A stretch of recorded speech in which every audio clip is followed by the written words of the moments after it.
gothcomedy.com. Hey everyone. Oh.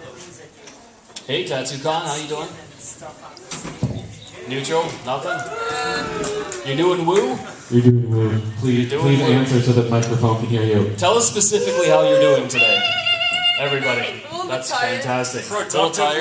Productively? I like that. Well, thank you so much for showing up. This is a live podcast right now. We are going out to the internet. You may have heard of it. We are on the internet right now, broadcasting to whoever wants to hear it.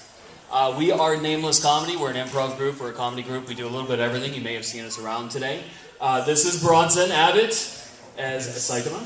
Yes, I'm Saitama today, also known as One Punch Man. One Punch Man. He's like the most popular guy I've seen today. It's amazing. This is Brandon Abbott. Hi. And my name is Paul Clemente. I am the new guy. This is actually my first con ever. I don't know what anyone is, and everyone I've met has just been fantastic. And it's just been great just talking to everyone. People are really passionate about what they're doing and really eager to talk about what they love, and that's fantastic. What else can you do? Yay for the movie. Yeah. So, guys having a good time so far? No. No?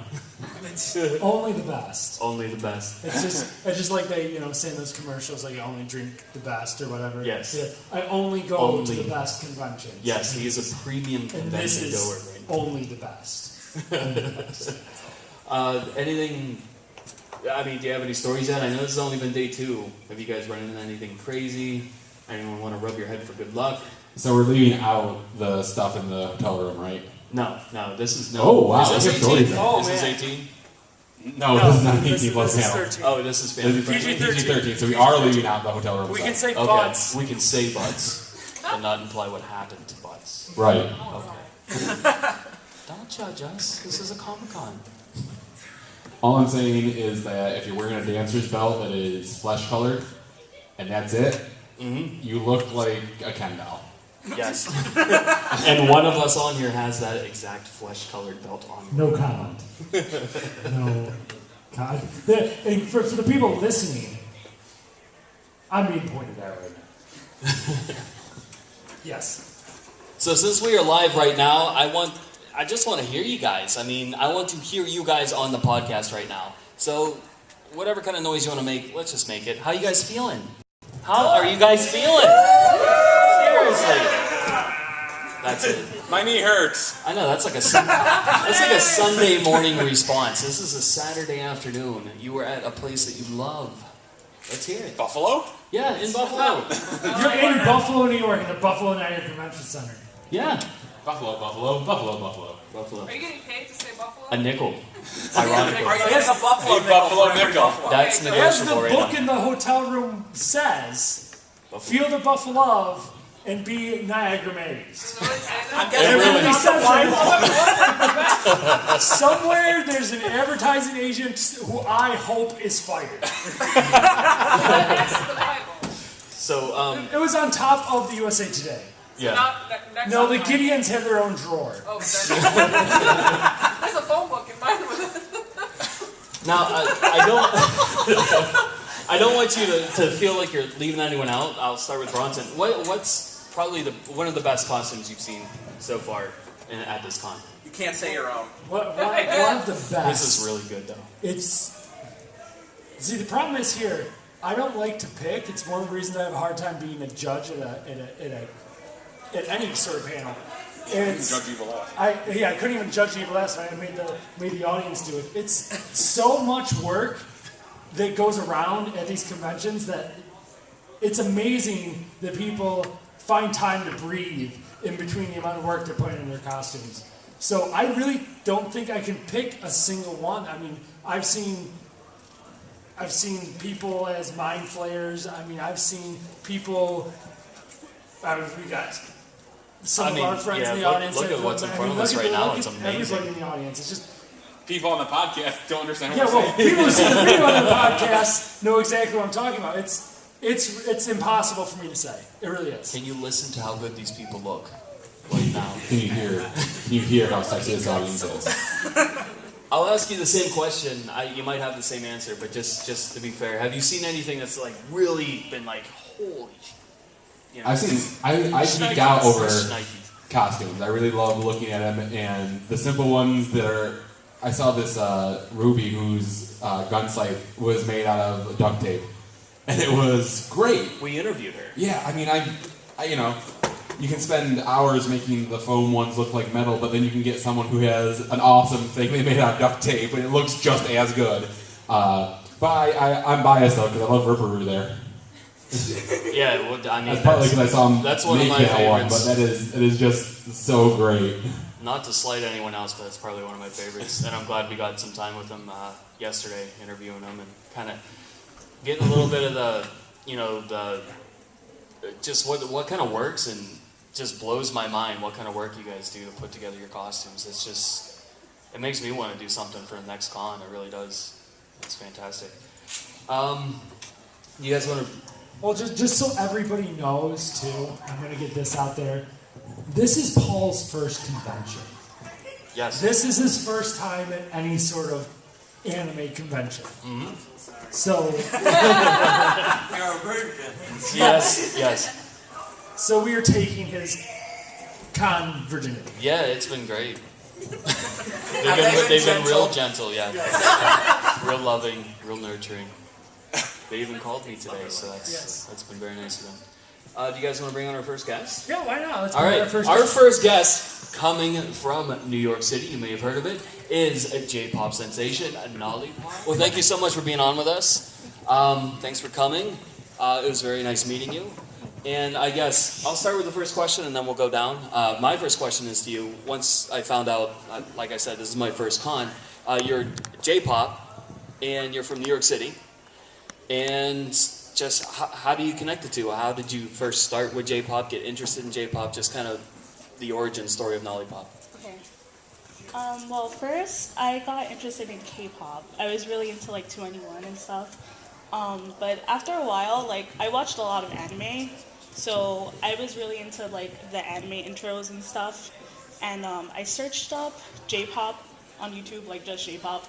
And a Kyuto song came up. They're from Hello Project. And after that, it was like history. I love Hello Project. I love J-pop. I love the message, because in Japanese music, you could be more like fruity and fluffy, and it's cute. And you don't really see that in like American music that much. So yeah, it's really cool. It's mostly about butts and money. Yeah. Even when it's literally about fruit, we make it about butts. We do. Oh. Everything goes back to butts. Oh, so you do J-pop out of New York City? Yeah. Is there a thriving community there? Do you get a lot of support from the rest of the music industry around? Well, I did, like, there is a J-pop community in New York City.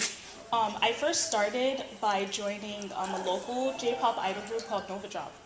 And, but since last year I left, and I've been doing solo stuff since. I've always been, like, interested in singing and performing.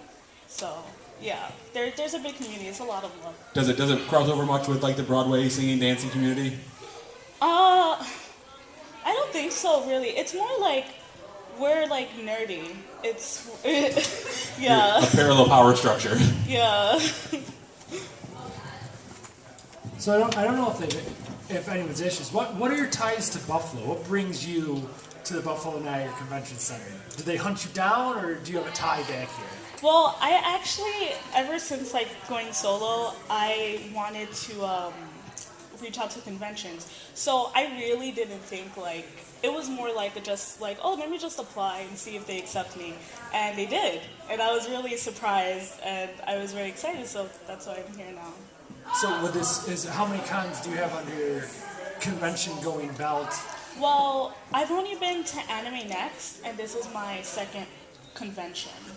Yeah, and I'm performing more as like a pochari idol, which pochari means like plus size. So it's more about like body positivity and like a norm from like, you know, what's in J-pop, because they're usually very like one look. Yes. Yes. So different body types is good. Yes, it is. It definitely is good. Yeah. Yeah, for sure. I'm gonna ask you just a real generic question, but it's definitely worth asking. What have you had a moment in your career where you're just like, this is exactly what I want to be doing. This is exactly where I want to be. I absolutely love what I'm doing. Have you had that moment yet in your career where you're on stage and you're like, yes, you know? I have, mostly like from social media. When I see like other girls like me that are like plus size like my tweets and like what I'm doing, it gets me really happy. I feel like, I'm, there, like I understand their struggle and stuff, and it makes me happy. I like when like people that support me are happy. I don't want to bring up anything negative. Has there been a particular a particular specific struggle that you've gone through? Like, has there been like obstacles, or has everyone kind of been like, cool, do your thing? Because I know it's it's 2016, and a lot of people are a lot more accepting than they would have been 20 years ago. Or Yeah, there definitely has been struggles. For a long time, I was like self-conscious. I was insecure, because of society and stuff. And in the J-pop community, there are people that, shame body types and aren't okay with certain body types. I'm very like body positivity. I like to celebrate all body types. So there are a lot of people that are like that. So I just try to focus on the positives and people that are very supportive and, welcome difference. Yeah. Oh, that's fantastic. Yeah. That's a great message. Where are you going to be today? Today I don't have any events today. I have an event tomorrow. The time is still like being decided on. But today I'm going to visit the Maid Cafe. You guys should check it out. It's really fun. She's going to be at the May Cafe, everybody. Yeah. And we're going to have a body positivity panel at 10 p.m. So if you want to visit that, you can. It's going to be about all body types, so everyone is welcome. Will I feel sexy there? Yes, you will. Perfect. I'm there. Thank you so much, Noli-Pop, for spending some time with us today. We're going to move on to our second guest. Everyone give it up for Noli-Pop. All right. You guys ready for a second guest? Always ready. I don't know if I can take it. Do you need a couple minutes? Do you need a couple minutes? That was intense. Everyone cool? Just a couple minutes. We'll just... Very good. The excitement of our second guest. Our second guest is from a band I haven't heard yet today, yesterday, and it's pissing me off because we have stuff scheduled at the same time. But we have a very special guest. We have Patrick from The Long Lost. So Patrick, come on up. Patrick.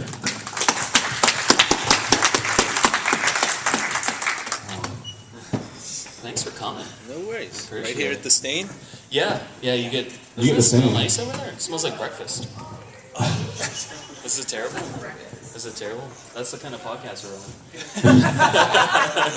That's how you mark it. But yeah.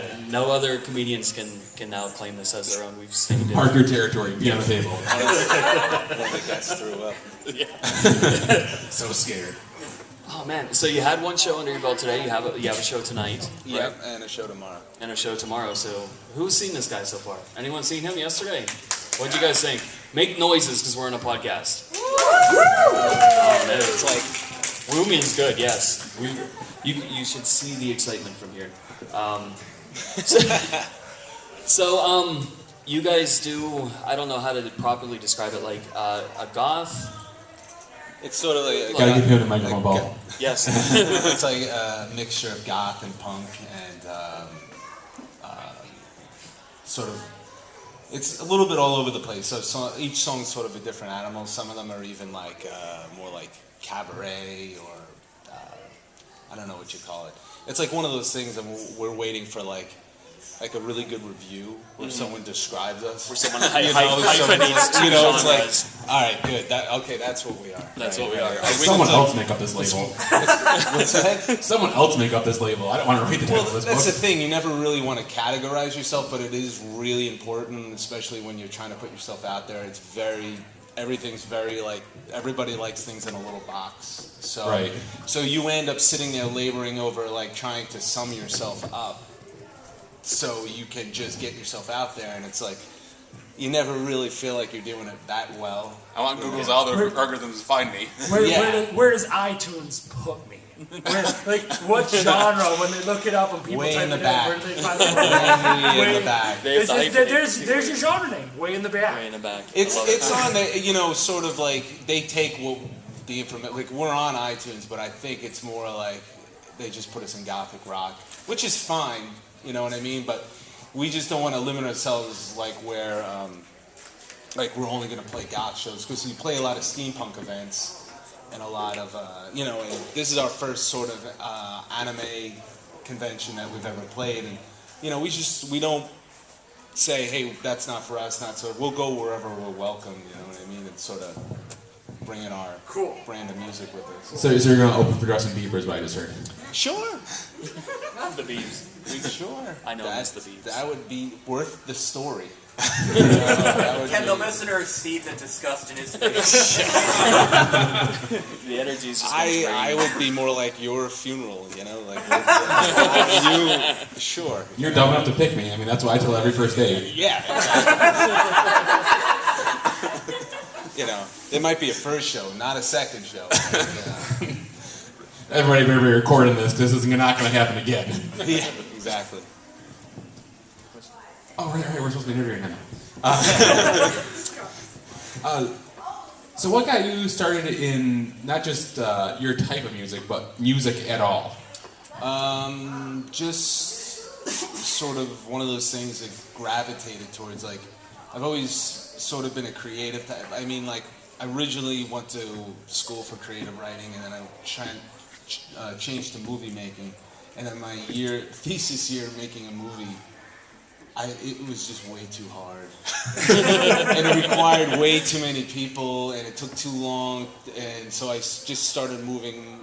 I always liked music, so I started moving towards that. It's way more instantly gratifying and easier to do, and you can be very self-reliant, sort of. And then I ended up been doing bands and music for about 18 years. So. You're people to rely on. You can have a little more creative control and direct output. Yeah, exactly. And it's sort of, you know, you can make little, like, they're like little movies, you know, they're like little bits of creativity, so you can just keep going. And so I've been more I was in the punk scene for about 18 years, and then my wife, Anka, who, she's not here, but someone has to watch the table. She challenged me one day. She was just like, you know, why don't you write, she's more into gothic rock, she's like, why don't you write a song I like? So, it all comes out. All right, challenge accepted. And the next thing you know, we wrote our first song called "If Only Boris Karloff Was our Dad." And really? Yes. I'm gonna have to listen to that song now. Yeah, well, Just we'll be based on playing in title here alone. at 10:30, so Nice. just stay in here until then. I'll just be under the table. Yeah, exactly. We will stay up here. So, you know, it just sort of snowballed from there. We wrote one song. Oh, this is a good song. Wrote a second song. And now we have enough for an album. And, So we better make one. Hey, you want to play a show? And then it just sort of... But it's been awesome, like, not only doing with this band, because I've been in a lot of others, that it's with, you know, my wife. So it's sort of like I can... it's our life, you know. It's sort of You can like enjoy about us. things together. Yeah, It's better when you can do things with people you love at the same time. Exactly, and she's the only band member I've ever had that can't miss a practice or make excuses, and, you know what I mean. Which is, you know, it's harder, you know. It's hard to hold a band together. Well, it's neither of you are drummers, right? In my head, I am incredible. So that's what the easy part is. If you don't have to deal with a drummer, you're golden. Yes. Yeah, exactly. Yeah. So I don't know if we asked you, where are you from? Where are you guys located? From New York City. New York City? Yeah. I mean, parts of Long Island. We grew up on Long Island, but we're from New York City for the most part. Yeah. So you were in the punk phase of the late punk phase of New York City, then, is what you're saying? Yeah. I mean, well, you mean how it is currently now? Or? No. When you said you were into punk a while ago, and Oh yeah. In my 20s, so I'm saying how old I am. Yeah, I don't want to age you at all. Don't worry, I'm not trying to get that out there. Yeah. No, I'm 37, so. Me too. Oh, okay, cool. Don't tell anyone. Yeah. No, we'll keep your secret, Paul. Thank you very We'll much. keep the secret that you're 37. Cut your head off, count your rings. We go talk about Nintendo outside. But yeah, so I've been doing it since I was like 19, you know, so, you know, it's sort of like one of those things where it's like, I love music, but I love writing it more, you know. Yeah. And I've always been a singer, so this is the first band where picked up the guitar, and I'm only halfway decent at it. So. I understand completely. I understand completely. But like I was saying, the band is just basically about me and my wife Anka and the things we enjoy: Halloween, autumn, just darker stuff. But it's all very personal. Like every song is about us, and I never wanted to be one of those write just about something for the sake of it. You know what I mean? There's a lot of that. Where it's that's cool. Let me write. Yeah, I'm gonna write about love because that's what. Right. I believe that there's so few lines left artistically to cross nowadays that the only real way to approach creative project is to make them more and more personal. Like if you're not willing to, how many songs are there about, love or broken hearts or getting, how many songs that exist about that? It's like the only way to do. 7? Yeah. Is it 7? I think it's 7. That you know of. I know of. Yeah, okay. But you know what I mean? If you're not willing to tell your story about that, then it just becomes sort of, unless it's a really incredible song, it's sort of it's forgettable, you know what I mean? It's the only people that have your experiences are you, so those are the things that you should really put out there. Musically, write a book or whatever. Creatively. Yeah, creatively. Right. Outlet, yes. So. Hi. And we've come full circle. We have. Definitely appreciate you being on the show. No worries. Are you on the internet? Yes, we are at Tell us where. thelonglosts.com. Long Lost. And we're on all the Twitter Insta machine. Tumblr grams. Insta Tumblr, Snaptagram, not Snap. We're the same age, so I understand what you're saying. Yeah, it was recently told by my little cousins that Facebook's not cool anymore. No, it's not. Yeah. That's why I'm on it, I think. Yeah, it's like for old people now. Yeah. So. I think I contacted you on Facebook yesterday. Did you? Yeah, I was eating my pudding in the home. Oh yeah, me too. Yeah, I was in my rocking chair. It was real nice. Yeah. I was whittling. Yeah. So, you have a show tonight, right, at 10:30, right here. Mm-hmm. I expect every single one of you to be here. We took your pictures, so we know. We're gonna make sure. Are you playing Sunday at all? Yes, we'll be playing at 5:30. 5:30. No, I'm sorry, 3:30. 3:30. Yeah. I really want to make it there. Okay. I do. I do. That's the first part. Okay. You have the desire, and now you just need to follow through. Absolutely. Yeah. All right. Well, Well, thank you so much for being on. Patrick, long last, everybody. What a show so far, huh? How you guys like it? Good. Better than average? Yeah. Isn't it You the guys best podcast you've been in the room for? Yes. See? And it's going to be honest. You have to ask the right question. Is that the best? Is this the best podcast in this room right now? Yes. Yes. No, someone in the back who's on their podcast. Get off your cell phones. Nope, mine's better. My podcast is about podcasts. This is way better than your Oh podcast. man, that is brutal. All right, we have one more guest, which is actually 2 more guests. You guys ready for that? What? I'm sorry to spring this on you. I said it was 1 guest, but they're really 2 guests, and they're going to come up at the same time. Now we have so few microphones. I know, we're going to have to, I don't know, we can just hang it up there or something. But our next guest is Nathan Squires and his lovely wife, Megan J. Parker. Come on up.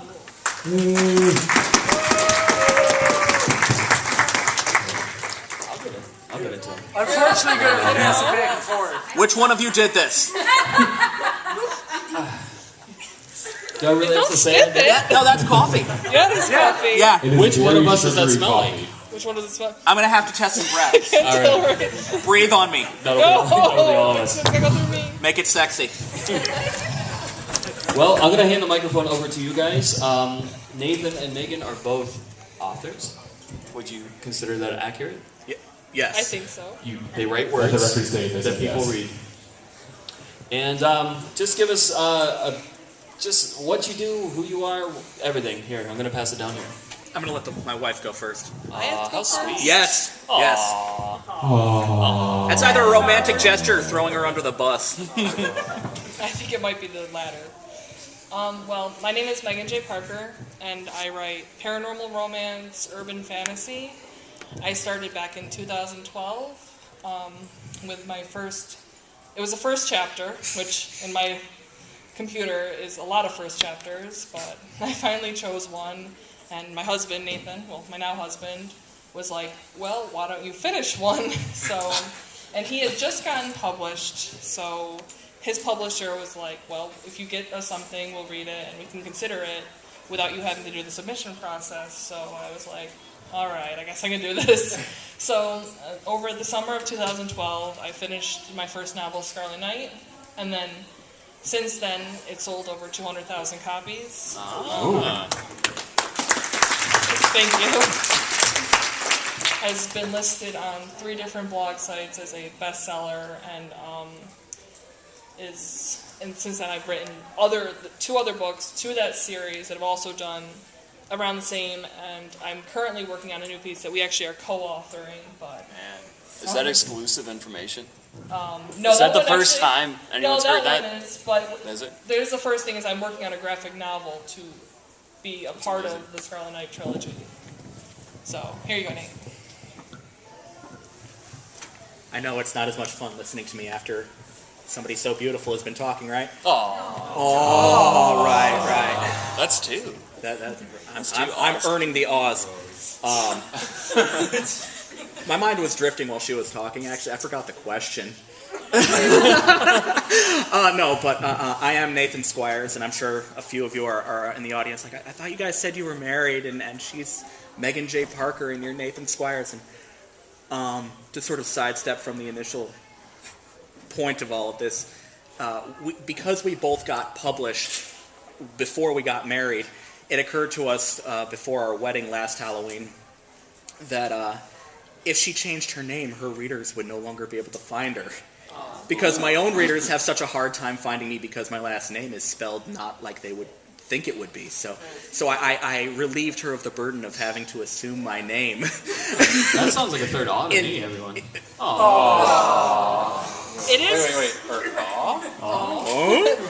It is officially Parker Squires outside of my writing. She hyphenates it when we're not published. But like she said, I'm guessing you would assume I'm Nathan Squires since I'm obviously not her. I did publish earlier in 2012. I actually got accepted, I believe, November of 2011, but the gears started running in 2012. And I guess you could say I got my foot in the door for her. But I'd since then published, how many books? I'm so lost. Six books. 6 novels, 5 short stories, a bunch of stuff. I'm on Amazon. Go look it up. Not right now. We're on the podcast. Pay attention. If I see cell phones out, I'll wait. But we, after initially both of us getting published with that one publisher, we decided that we were not happy being represented the way they were representing us. We broke free, and as a couple, I feel there's another awe coming along soon. But as a couple, we decided that we can do this better. You know, I'm an editor, she's a designer, we both write our own stuff, and it's like, okay, we're going to make our own company. We will be Tiger Dynasty Publishing, and then it'll be the wedded couple. Doesn't work that way. I can cue and all when I No. And we've pretty much since then almost exclusively written for ourselves. Until recently, I landed an agent last November, and there's a chance that the first book of my series, the Crimson Shadow series. This is new. This is the first time I'm going to announce this publicly. Listen up. So I need you guys to make a lot of noise on the internet, because if this can happen, it'd be really cool. But A&E might be turning my Crimson Shadow series into a TV series.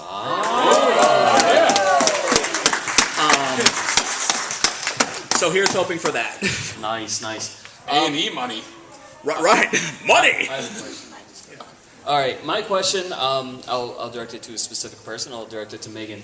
Now, everyone, I think, considers themselves a writer. I am a writer. These guys have written. I'm sure a lot of you out there have written. What takes, you said you have a lot of chapter ones. What do you think you did differently to take it from a chapter one to a finished work to published? Like, what was, not like how you made it, but what work ethic do you adhere to complete something and take it to its furthest logical point? He'll ask you another question in a minute. This one's for me.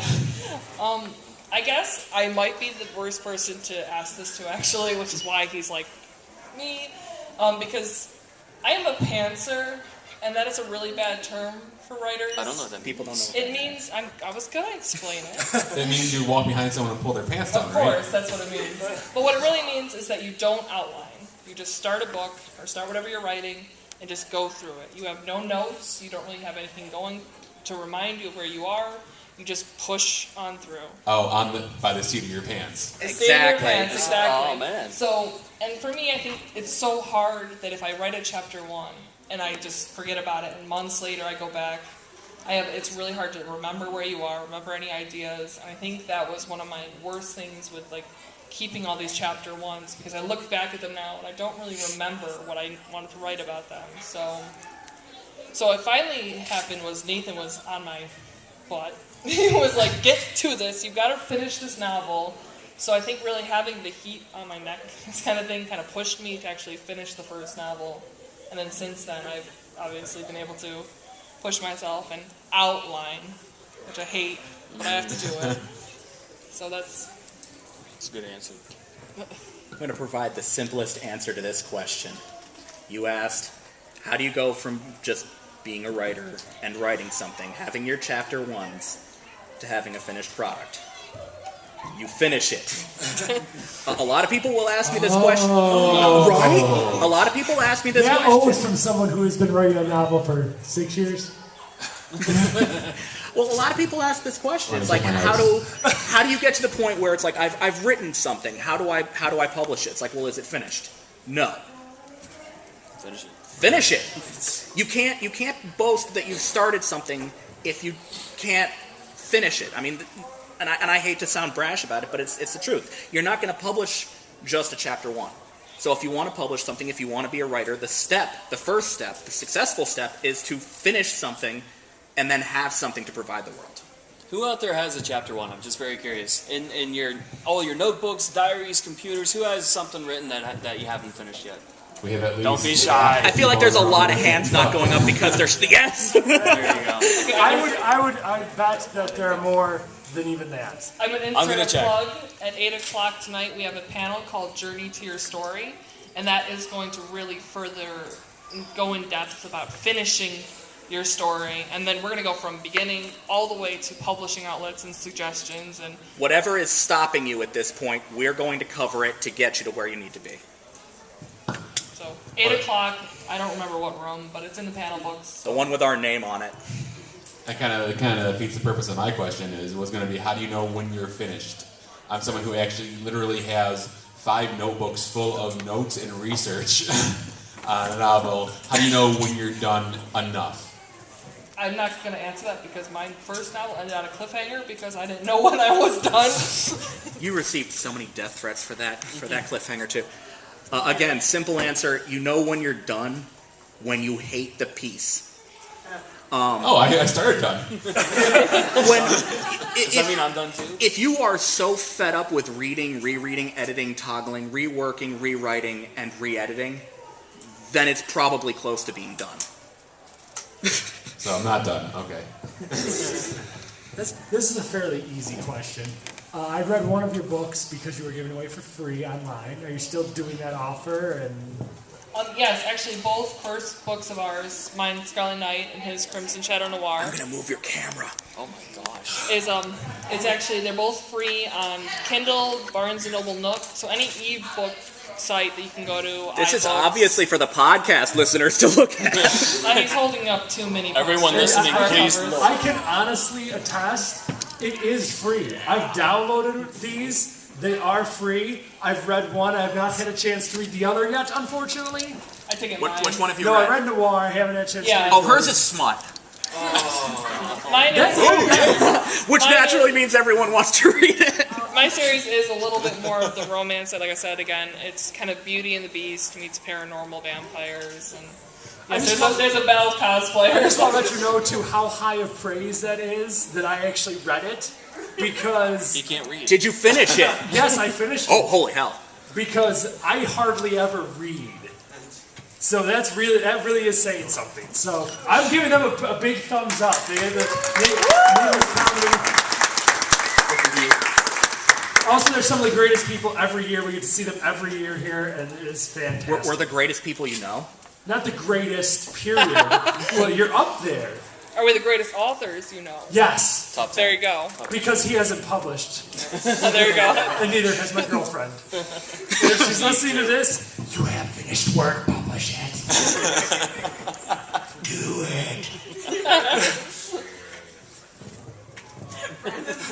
And we killed Brandon. Brandon is dead. He died. Wait, So this wait. has turned into a memorial podcast for Brandon. Not yet. We still have life in him. And no one's helping him. No. Why isn't anyone helping I haven't him? seen a single cell phone come out. Somebody call him an Look at ambulance. this shit of red. Oh, we Oh my god. I laughed so hard I hurt my back. What's the literary term for this color of red? I would say crimson. Brandon is crimson. That's not just coming from a vampire enthusiast. I dare say that's crimson. Yes. Okay. Shame on I'd all say of Scarlet. Oh, no, she says scarlet. Of course. I feel like that's a shameless plug. Our emergency You said preparedness crimson. here is terrible. Oh, I could have been choking. You guys. No, we were going to. This interview went south so It did. fast. It did. So I'm going to ask the same question. Are you guys on the internet? They just said that. I'm doing the. They're on Amazon. Kindle. Yeah, we're on Done. Amazon, all of like social media, Facebook, All of social Instagram. media. You can't not find us wherever you are. As long as you spell his last name right. So. Facebook, Twitter, Tumblr. What? Wait. Okay, right. Yes, SQUIERS.